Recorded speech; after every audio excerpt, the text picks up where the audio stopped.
And our boat is not in half. The lights are now coming on then for the start of the Belgian Grand Prix.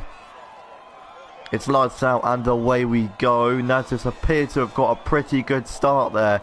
But Slayer unfortunately didn't get too good at the start. Briggsy decides to go down the inside of Nazareth and glitched ahead temporarily ahead of Nazareth, but nothing quite happened there. It's on the Rebels are spinning. That's Kramer in the background, unfortunately spinning out. But apart from that, turn one relatively clean, a lot less chaotic than I thought it would be as we head up El Rouge for the first time of asking.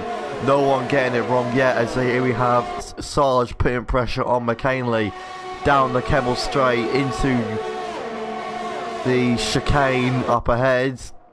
McKinley has gone down the inside and defended well back there. Further back to Kunda's putting pressure on Bro Louis Gaming. He looks to have just gone down the inside but doesn't quite pull it off, and that's going to give him a bad exit for McKinley to get back past into the hairpin.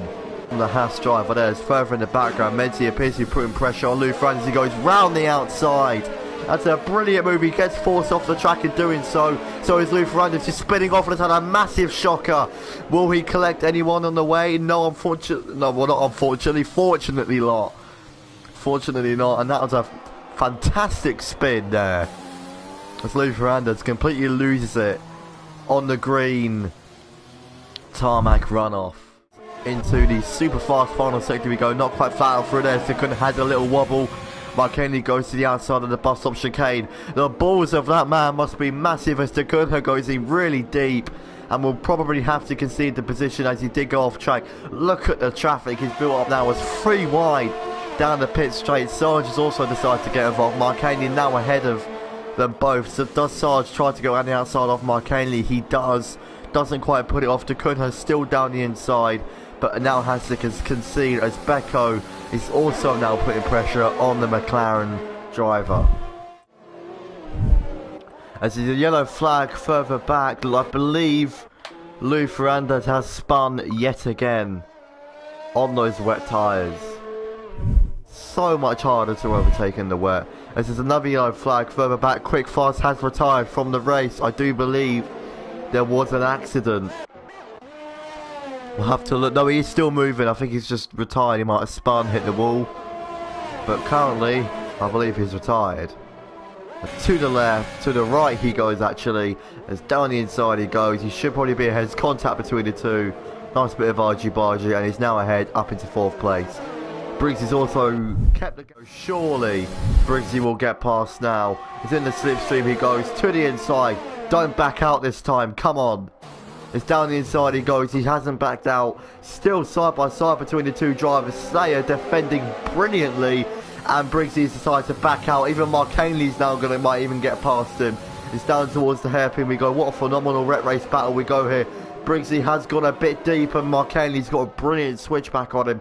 The both drivers still side by side. Briggsy having a bit of a wobble and has now had to concede to McKinley and has now fallen to 4th place. But it might not be over as now Bro Louis is getting involved as well. Briggsy with an unfortunate turn of events for him as he tries to go past the McLaren of Slayer. The second half's going to be dead, and then the first half was alright. Lou Ferrandez has pulled into the pits and retired. I'm not surprised, to be honest. He's had a shocker of a race. Past the 40 as we've got a yellow flag in sector 3. Takunda has crashed. That's definitely a crash as a VSC is deployed, and he's crashed where Masashita did in F2 in real life in 2020.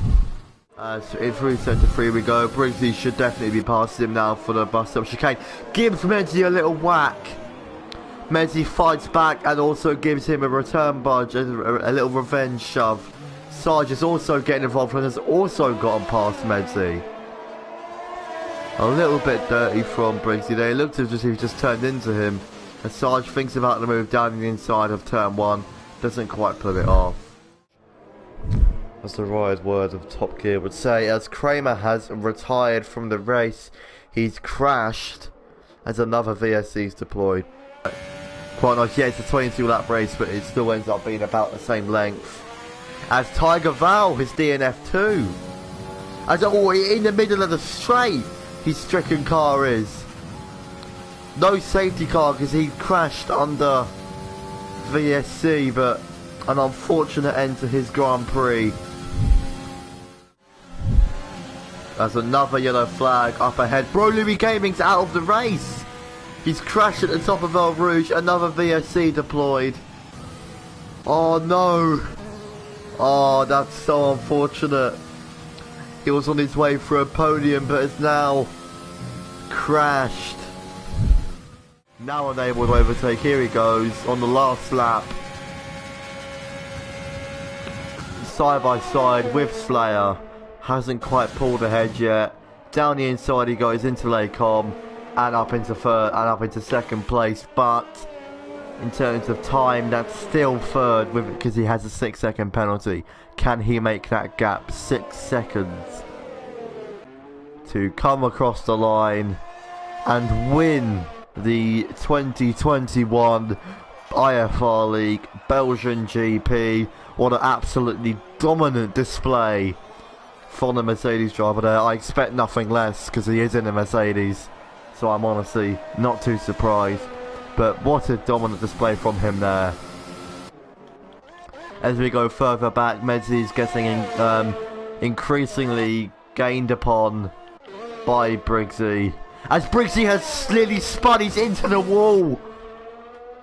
He must have clipped the curb slightly and has lost half his front wing. He should be okay to continue.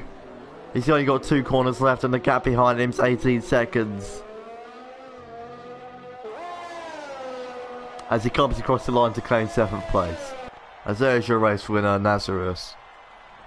Continuing his championship charge as he lifts up the trophy in glory. What a dominant display.